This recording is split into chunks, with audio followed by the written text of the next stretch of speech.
13장 1절에서 4절까지 보겠습니다. 교독하겠습니다. 내가 이제 세 번째 너희에게 가리니 두세 증인의 입으로 말마다 확정하리라. 내가 이미 말하였거니와 지금 떠나 있으나 두 번째 변하였을 때와 같이 전에 지은 자들과 그 남은 모든 사람에게 비밀하노니 내가 다시 너희를 용서하지 아니하리라.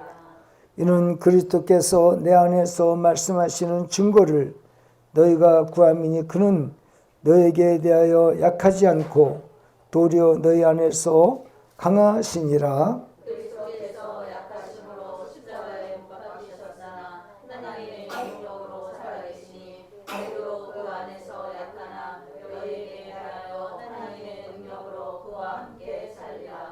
아멘.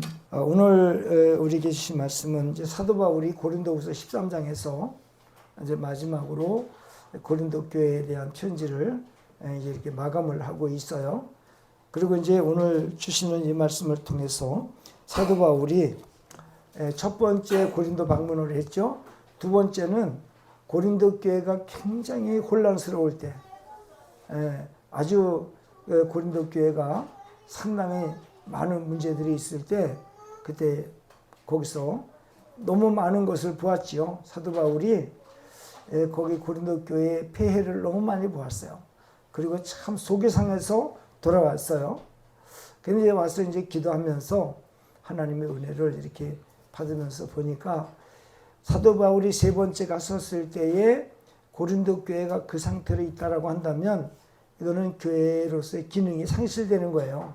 그러니까 세 번째 갈 때에 미리 권면하고 당부를 하는데 상당히 아주 좀 이렇게 강건한 아주 강경한 말을 하지요. 오늘 그 말은 뭐냐면 용서하지 않는다.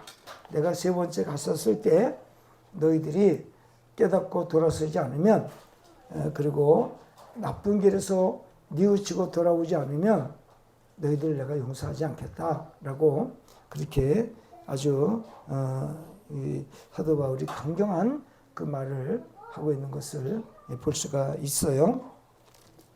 그래서 오늘 1절에서부터 이렇게 살펴보면 한번 말씀을 보겠습니다.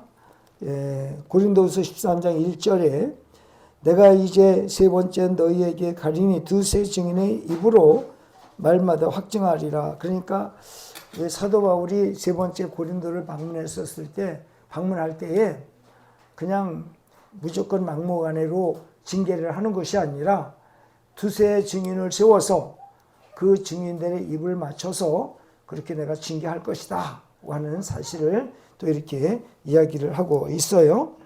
그러니까 이 사도 바울이 징계하는 것은 뭐 일반 어떤 감정에 의해서 또 어떤 자기의 어떤 방법에 의해서가 아니라 정확한 근거를 가지고 그들을 다스리겠다라고 그렇게 말을 하고 있습니다.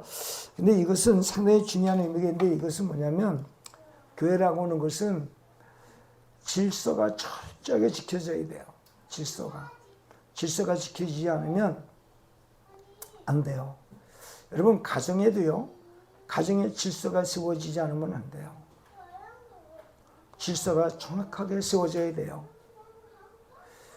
지난번에도 제가 말씀드린 게 있지만은 자녀들이 부모를 너희는 아버지나 어머니나 저주하면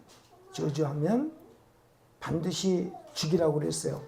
레위기 20장 9절을 한번 보겠습니다. 가정 문제를 한번 보겠습니다. 레위기 20장 9절. 자, 한번 보겠습니다. 20장 9절을 보겠습니다. 레위기 시작.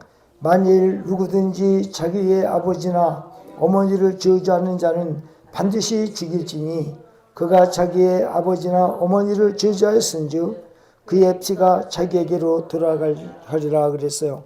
자, 24장 10절 이하를 한번 보겠습니다. 이게 죽일이라는 말이 여기 24장에 보면 같은 내용으로 얘기한 게 있어요. 한번 보겠습니다. 시작. 이스라엘 중에 그의 어머니가 이스라엘 여인이요 그의 아버지는 애굽 사람인 어떤 사람이 나가서 한 이스라엘 사람과 진영 중에서 싸우다가 그 이스라엘 여인의 아들이 여호와의 이름을 모독하며 저주함으로 무리가 끌고 모세에게로 가니라. 그의 어머니의 이름은 슬로마시요 단지파 말이 있더라. 그들이 그를 가두고 여호와의 명령을 기다리더니 여호와께서 모세에게 말씀하여 이르시되 그 저주한 사람을 진영 밖으로 끌어내어 그것을 들은 모든 사람이 그들의 손을 그의 머리에 얹게 하고 모든 회중의 돌로 그를 칠지니 너는 이스라엘 자손에게 말하여 이르라. 누구든지 그의 하나님을 저주하면 죄를 감당할 것이요 여호와의 이름을 모독하면 그를 반드시 죽일지니 온 회중이 돌로 그를 칠 것이니라. 거름이든지 죽일지니라. 여기 죽일지니라고 하는 말 자체가요, 말 자체가 부모를 저주하는 사람을 죽일지라는 뜻을 같이 갖고 있어요. 그러니까 부모를 저주하는 자는 그 위에 그 부모를 만드신 하나님을 저주하는 것 같은 의미를 가지고 있어요. 오늘 그 레위기 24장 10절 이하에서 보면 어떤 이스라엘 여인이 그 애굽 사람하고 결혼을 해서 자녀를 낳았어요. 그 자녀가 혼혈인이죠. 근데 그 사람이 그거 낳은 아들이 이스라엘 사람과 서로 다투다가 이스라엘 사람이 믿는 하나님을 저주를 했단 말이에요. 그 사람들이 그를 끌어다가 모세 앞에다가 두었거든요. 그 모세가 하나님의 그 응답을 받아다가 말씀을 하는데 그를 어떻게 했냐면 그가 저주할 때 들은 모든 사람들을 말해요. 하나님을 저주할 때 들은 모든 사람들을 모아서 그의 머리에 손을 얹게 해요. 그리고는 그걸 증인으로 삼는 거예요. 그리고는 돌로 쳐 죽이라고 그랬어요. 하나님으로도. 근데 이 돌로 쳐 죽이라고 하는 요 용어가 부모에게 저주하고 부모를 그렇게 썼을 때에 요 죽이는 의미가 똑같아요. 그러니까 여러분 우리가 가정의 질서가 무너지면 집안이 안 돼요. 그래서 부모를 잘 섬겨야 돼요. 끔찍하게 섬겨야 돼요. 그 내가 또 스라의 자녀가 있을 거 아니에요. 그러면 부모를 섬기는 그 사람의 자녀들은 자동적으로 부모를 섬기게 돼 있거든요. 근데 오늘 보면 뭐 그 유튜브 같은 거 보면 이제 뭐 이렇게 아니 뭐 어디 잠깐 다녀오라고 그랬는데 엄마한테 호르몬이 되는 엄마한테 어디 좀 잠깐 다녀오시라고 그러더니 자기들끼리 해외여행 갔다 오고 그래서 그 부모가 그냥 집 팔고 싹 사라지는 사건이라든지 뭐 그런 얘기들 나오잖아요. 그러면 안 된다는 거죠. 우리가 살아생전에 영원히 사는 거 아니고 살아생전에 여러분 부모를 마음속에서부터 극진히 섬기기 바랍니다. 그러니까 이게 질서를 세우는 거예요. 이게 그 질서가 무너지면 가정이 무너져요. 안 돼요. 사람은 자기 지금 살아있을 때 건강할 때 그게 전부가 아니거든요. 인생은 그렇게 짧은 인생이 아니거든요. 그래서 이 성경을 보면서 느끼는 게 뭐냐면 인생은 그 순간 한번 보면 안 돼요. 그 인생의 미래까지 같이 봐야 되거든요. 삶이라는 게 그렇거든요. 근데 사람들 극단적으로 행동하는 사람들을 보면 미래가 없어요. 그냥 그때 승기를 날 때 감정 나는 대로 해결하는 거예요. 그러니까 입에서 나오는 말대로 그냥 다 저주하고 아직 부모에게 못할 말하고 그냥 쌍말하고 극단적인 표현을 막 쓴단 말이에요. 그래 안 되는 거예요. 그러니까 인생은 짧게 보면 안 됩니다. 인생 전체가 70은 70을 봐야죠. 그래서 제가 그거를 이제 뭐냐면 사람의 이름을 지을 때도 그 어린아이의 이름에 맞게 짓는 게 아니라 그 인생 전체를 놓고 이름을 짓는 거예요. 옛날에 그랬어요. 갓난이라고 했어요. 갓난이. 갓난이라는 이름 들어봤죠? 늙어도 갓난이요. 70이 되더라도. 그러니까 이름을 지을 때 인생 전체를 다 어울리는 이름을 지라는 거죠.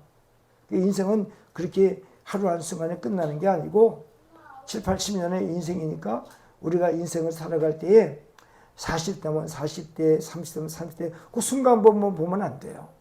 우리의 인생을 길게 봐야 되는 거예요. 70여 년의 인생. 내가 40살 살았다 그러면 80까지 살려면 앞으로 40년 남은 세월도 함께 보라는 거예요. 그래서 우리가 말 한마디라도 예쁘게 하고 그리고 인생 살다 보면 왜 감정이 없겠어요. 부모 자식 간에도 그냥 아무것도 아닌 일 갖고 다툴 수 있죠. 그러나 자식된 입장에서 보면 좀 화가 나더라도 막말하면 안 됩니다. 부모한테. 성경에 그래서 이제 하나님은요 우리가 자식된 도리가 부모한테 잘하는 것은 도리예요. 도리. 근데 그 도리를 하나님은 한 도리의 상급에 하나를 더 얹어주시더라고요. 뭐를 얹어주시냐면 땅에서 잘 되리라 장수하리라 두 가지를 얹어주셨어요. 부모에게 효도하는 사람은 에베소서 6장 1절에 3절까지 보면 효도하는 사람들은 장수하리라 잘 되리라 축복하리라 그랬어요. 그러니까 여러분 힘들고 어려워 화가 나더라도 부모와 자식 간에는 룰이 있어야 됩니다. 질서. 이 교회도 마찬가지예요. 교회도. 그래서 이런 말씀들을 지금 하고 있는 것이죠. 그러니까 이 교회가 질서가 무너지면 교회가 아수라장이죠. 그 의미가 없어요. 예? 예. 근데 뭐예요? 다른 종교라든가 있지. 우리 기독교만 유일한 천국 소망이 있어요. 그죠? 예. 기독교는 왜 기독교라고 그랬을까? 예수만 믿기 때문에 오직 한 번 예수만 믿는 거를 말할 때 기독교라고 그래요. 다른 구원이 없습니다. 근데 다른 종교들 보면 질서가 너무 엄격해요. 사람이 이제 우두머리 됐으면 하나님한테 쩔쩔매네. 사람한테 쩔쩔매고요. 이 마귀가 그 레벨을 주는 것 같아요. 예, 다 레벨 줘가지고 그 꼼짝 못하게 그렇게 역사를 해요. 그리고 그 마귀의 세상은 자기들 말에 어긋났었을 때 그대로 징계 들어갑니다. 아주 볼 것도 없이 문제가 있어요. 그래서 이 교회는 거룩한 질서를 지켜야 된다 그런 얘기죠. 아멘? 거룩한 질서. 아주 거룩한 질서를 지켜야 하는 것이 교회다. 사도 바울이 오늘 교회가 이렇게 문제가 생겨서 무너지는 걸 보고 그냥 내버려 둘 수는 없다는 것이죠. 그래서 세 번째 방문할 때에 사도 바울이 그 얘기를 하는 겁니다. 내가 이미 말하였거니와 지금 떠나 있으나 두 번째 대면하였을 때와 같이 전에 죄 지은 자들과 그 남은 모든 사람에게 미리 말하야 하노니 내가 다시 가면 용서하지 아니하리라. 그러면 지금 이 의미는 무엇일까라고 했었을 때 고린도전서 5장 1절에서 한번 보겠습니다. 지금 이 사도 바울의 징계라는 것이 어떤 의미를 주고 있는지 여기 5장 1절에서 5절까지 한번 보겠습니다. 시작. 너희 중에 심지어 음행이 있담을 들으니 그런 음행은 이방인 중에서도 없는 것이라. 누가 그 아버지의 아내를 취하였다 하는도다. 그리하고도 너희가 오히려 교만하여져서 통탄히 여기지 아니하고 그 일 행한 자를 너희 속에 쫓아내지 아니하였느냐. 내가 실로 몸으로는 떠나 있으나 영으로는 함께 있어서 거기 있는 것 같이 이런 일 행한 자를 이미 판단하였노라. 주 예수의 이름으로 너희가 내 영과 함께 모여서 우리 주 예수의 능력으로 이런 자를 사탄에게 내주었으니 이는 육신은 멸하고 영은 주 예수의 날에 구원을 받게 하려 함이라. 사실 이 사도 바울이 이런 얘기를 하는 것은 고린도후서에서도 말하는 이 얘기는 이미 고린도전서 5장에서도 이야기를 하고 있는 거거든요. 그러니까 뭐냐면 우리가 인간인지라 죄 지을 수 있어요. 죄 짓고 또 우리가 어떻게 잘못 판단해서 잘못 어떤 그릇된 일을 할 수 있어요. 근데 문제는 뭐냐면 누가 지적했었을 때 빨리 깨닫고 돌이키는 게 더 중요해요. 돌이켜. 우리 인간은 너나 나나 할 것 없이 거기서 거기에요. 도토리 키재기라는 거예요. 죄에 대해서. 누가 조금 더 큰 죄 짓고 작은 죄 지을 뿐이지 우리는 다 이 세상에 살 동안에는 죄를 안 짓고 살 수가 없어요. 근데 중요한 건 뭐냐면 그래 죄를 지을 수 있어. 그러나 빨리 돌이켜. 돌이켜서 죄를 자백하고 고백하고 그러면 용서해 줄게 하는 게 하나님 말씀이거든요. 그런데 하나님이 싫어하는 건 뭐냐면 하나님이 제일 싫어하는 죄를 짓고도 당연한 거예요. 뻔뻔한 거예요. 그리고 그 죄 지은 사람을 응호하는 거예요. 이게 너무 나쁜 거예요. 그러면 이단자들이 고린도 교회에 들어와서 그렇게 나쁜 짓을 함에도 불구하고 그거를 방조하는 거예요. 방만하게 방조하는 거예요. 이걸 나쁘게 보는 거예요. 잘못됐으면 잘못됐다고 지적을 하고 바로 잡으려는 노력을 안 하고 거기 그냥 한십 쓸려서 그냥 거기에 같이 문제를 만들어내는 거예요. 사도 바울이 이거를 지적을 하는 거예요. 근데 여기에 사도 바울이 이렇게 얘기하는 것은 이건 예수님의 은혜 가운데 이야기를 하는 겁니다. 그래서 이 교회가 처음에 세워질 때에 질서를 파괴하면 안 돼요. 그 질서를 파괴하는 그 가운데에서 성경을 한번 찾아보겠습니다. 사도행전 5장 1절에서 5절까지를 읽어보겠습니다. 6절까지 읽어보겠습니다. 시작.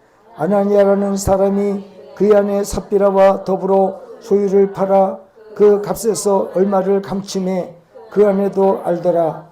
얼마만 가져다가 저들의 발 앞에 두니 베드로가 이르되 아나니아야 어찌하여 사탄이 네 마음에 가득하여 네가 성령을 속이고 땅값 얼마를 감추었느냐. 땅이 그대로 있을 때에는 네 땅이 아니며 판 후에도 네 마음대로 할 수 없었더냐.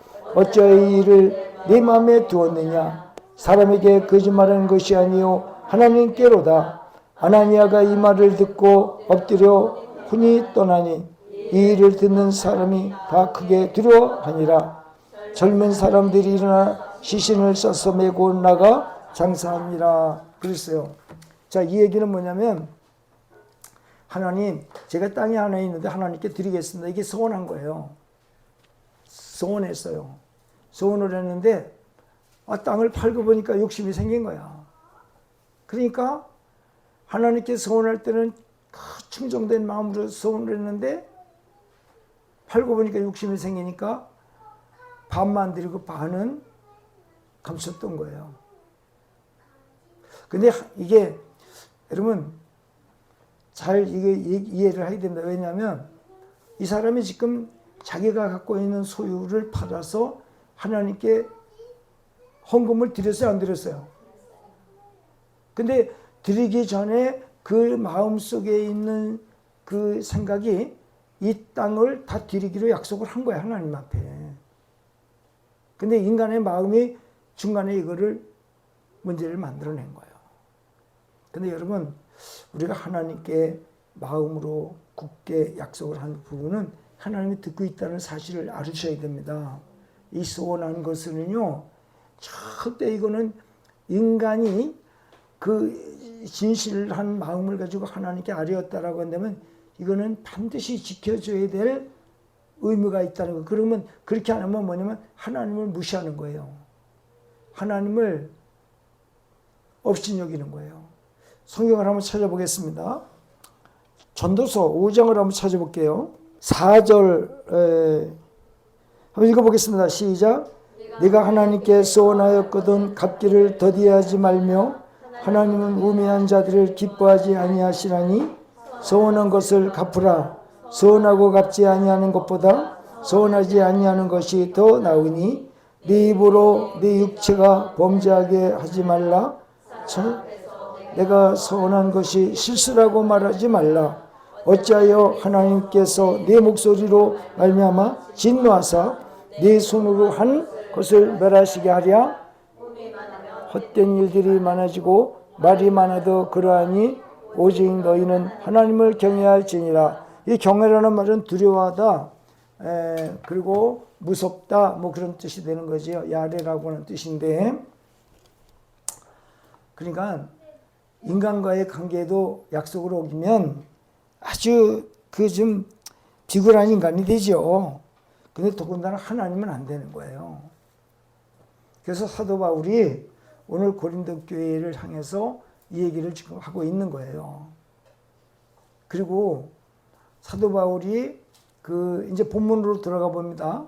그러면 내가 두 번째 가서 너희들의 그 모습을 보고 아직까지도 깨닫지 못하고 돌아서지 않으면 용서하지 않는다는 것은 뭐냐면 그들을 데려다가 뭐 죽이거나 그런 건 아닌데 하나님께 기도한다는 거예요. 지혜 중에 기도하면 안 되는 거예요. 나쁜 쪽으로 기도하면 안 되는 거예요. 그건 어딜 가더라도. 우리는 그래서 아나니아 삽비라 한번 보세요. 하나님께 헌금하고 죽었어요. 하나님이 여러분 돈이 없어요. 뭐가 없어요. 이 전체가 다 하나님 건데 알량하게 가지고 있는 조그만 거 그거 가지고도 진심을 못 드리는 거예요. 하나님을 우롱하는 거거든요. 그게. 그래서 오늘 이 얘기는 왜 주시냐면 교회가 처음에 개척되어서 세워지려고 그럴 때에 재물 가지고 농락하면 안 되는 거예요. 그래서 사도행전에서 이거를 얘기해 주는 거예요.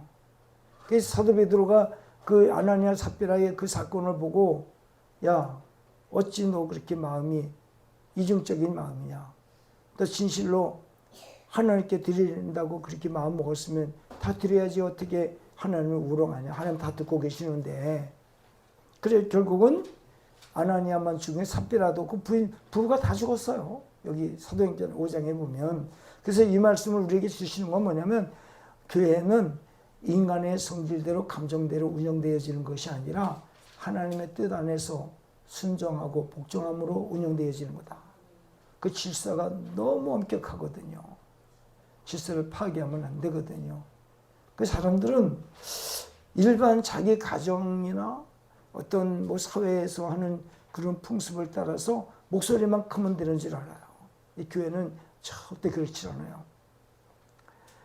여러분 이 교회라는 건 거룩하면 거룩할수록의 은혜가 쏟아지는데 이 교회가 죄악으로 물들어가면 갈수록의 심판이 따르거든요. 상당히 안 된다는 거예요. 그래서 또 그다음에 그런 부분이 있어요. 모세가 그 구스 여자 하나를 자기 십보라 말고 다른 여인을 또 봤어요. 자군 부인을 본 것 같아요. 그러니까 그의 눈이 미리암이 누나, 모세의 누나죠. 요셉에서는 엄마고 그 눈에 이제 미리암이 그 여자를 이제 후처를 드린 거를 너만 주의 종이냐? 나도 주의 종이야. 그러면서 모세를 신랄하게 야단을 칩니다. 그러니까 아주 모세가 굉장히 곤란한 어떤 그런 그 이야기를 누나한테 들은 거예요. 하나님께서 그냥 곧바로 문둥병을 바르게 합니다. 문둥병을. 그러니까 아론이 이제 큰형이죠. 큰형이고 아론 밑에가 미리암이고 미리암 밑에가 이제 모세란 말이죠. 그러니까 아론은 알잖아요.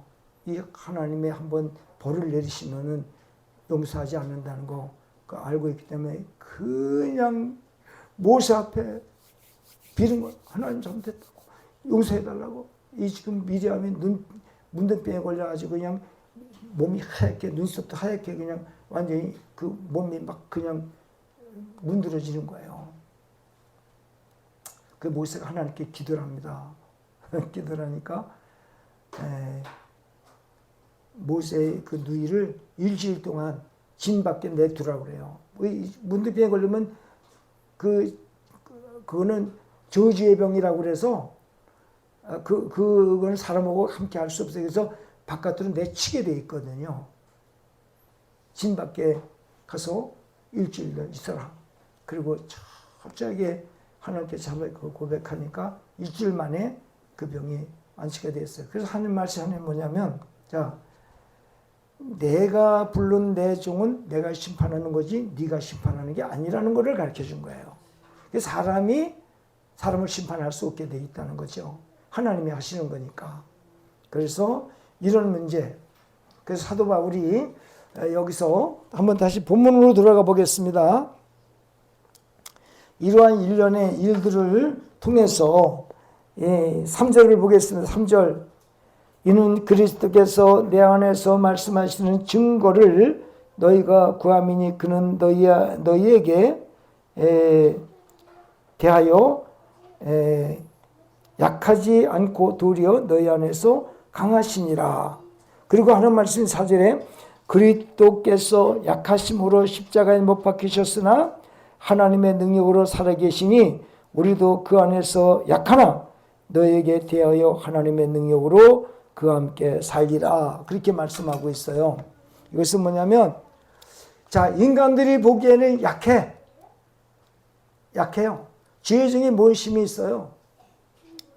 근데 여기서 누구를 비유를 통해서 우리에게 그 하나님의 위엄을 나타내시면 예수 그리스도를 통하여 그 위엄을 나타내시는 거예요. 뭐냐면 예수님께서 십자가를 지러 들어가실 때에 세상에서 가장 약한 존재예요. 왜? 말 한마디로도 저항하는 한마디를 들을 수 없거든요. 그냥 이리 끌면 이리 끌리고 저리 끌면 저리 끌리고 밀면은 그냥 앞으로 꼬까지를 끌면서 아주 정말 힘없이 아무 능력도 없이 그 어느 것도 자기가 힘으로 할 수 있는 아무것도 없는 나약한 모습으로 십자가를 지러 가셨어요. 근데 십자가를 지고 죽으셨는데 3일 만에 그는 죽음 이후 살아나서 만유의 주가 되셨다고요. 이걸 교회는 말하는 거예요. 여러분, 교회는요, 가장 약할 때 가장 힘없는 사람 함부로 대하면 안 돼요. 한참 연단받고 한참 슬퍼하고 괴로워하고 아픈 사람 건드리면 안 돼요. 위로를 해줄지 모를지언정, 해주지는 못할지언정 그를 핍박하고 약해 있는 사람한테 우리가 아무렇게나 대하고 그러면 안 됩니다. 약한 것 같지만 그 배후에는 하나님이 계시거든요. 그러니까 그 예루살렘에서 온 이단자들이, 율법주의자들이 고린도 교회를 농락하고, 그리고 사도 바울은 정말 먹지 못하고 자지 못하고 열심히 일해서 스스로 먹으면서 그들에게 복음을 증거하여 교회를 세우려고 그렇게 애쓰고 열심을 해서 정말 위대한 교회를, 고린도 교회를 세워놨는데 사도 바울은 내쳐지고 그들을 강하게 만들어 놓은 이 백성들이 이거 올바로 된 거냐, 이런 얘기를 하는 거거든요. 그렇게 애쓰고 수고하고 그렇게 그 정말 이루 말할 수 없는 연단 받아가면서 교회를 다 세워놨는데, 세우는 사도 바울을 내치고 나중에 들어와서 굴림하는 자들하고 아주 강한 척하니까 그들에게 아부하고 그들을 섬기고 있냐 말이죠. 그래서 이 비유를 쓰는 거예요. 여러분, 우리가 교회를 다니면서 예수님 믿으면서 많이 약해지세요. 약할 때 하나님의 능력이 강하게 나타나니까요. 아셨죠? 그 12장에 있잖아요. 12장에. 고린도후서 12장에 내가 그 약할 때 그는 강합니다. 그런 얘기했죠? 13절인가? 11절에. 12장. 13절이요? 10절이요? 우리가 약할 때 그가 강하게 나타나시는 거예요. 그래서 이런 얘기를 하는 거예요. 그래서 예수 믿는 사람들이요, 가정에서도 양순하고 온유하고 가장 약해 있어요. 근데 그 사람이 강한 거예요. 아멘. 예. 왜? 이 세상에 우리가 사회생활 하더라도 그렇고 가정생활 하더라도 그래요. 예수 믿는 사람이 약한 것 같지만 건드리면 안 되는 사람들이에요. 할렐루야. 내가 힘 있다고 함부로 예수 믿는 사람 건드려요? 안 되는 거예요. 그렇기 때문에 우리가 사실 검판사보다 더 무서운 게 예수를 잘 믿고 얌전하고 온유하고 가장 약해 보이는 사람 더 무서운 거예요. 그 배 위에는 누가 있어요? 하나님이. 세상을 심판할 주님이 그의 주인이신데 그 자기 사랑하는 자녀를 함부로 대하고 그를 핍박한다 그러면 주인이 가만 놔두겠냐고요. 할렐루야. 네, 그렇게 돼 있어요. 그러니까 우리가 교회를 다니면서 교회에서도 가장 낮은 자리에 집에서도 가장 연약한 모습으로 그 섬기는 거예요. 네? 사회생활도 마찬가지예요. 사회생활도 예수 믿는다 그러면 사람들이 보기에 나를 아주 약하게 보는 그런 모습으로 살아갈 때에 주님이 역사하신다는 거예요. 그러니까 우리가 우리 스스로 예수님 믿으면서 강하거나 강한 모습을 자랑한다든지 또 우리가 강하다고 저 사람들 힘이 내가 있다고 그래서 핍박한다든지 자기의 주장을 세우고 강한 척하면 안 됩니다. 우리는 이러한 사실을 알고 신앙생활하면 하나님은 참 여러분 편이에요. 여러분 다른 데로 가시질 않아요. 예수님을 십자가 못 박아 구원하신 우리 하나님이 저 여러분을 버릴 이유가 없어요. 예수 믿고 구원받은 자들은 알토란같이 보호하신다는 거예요. 아멘? 네, 조금도 걱정하지 말고 자부심 갖고 주님의 말씀에 순종해서 하나님께 영광 돌리시기 바랍니다.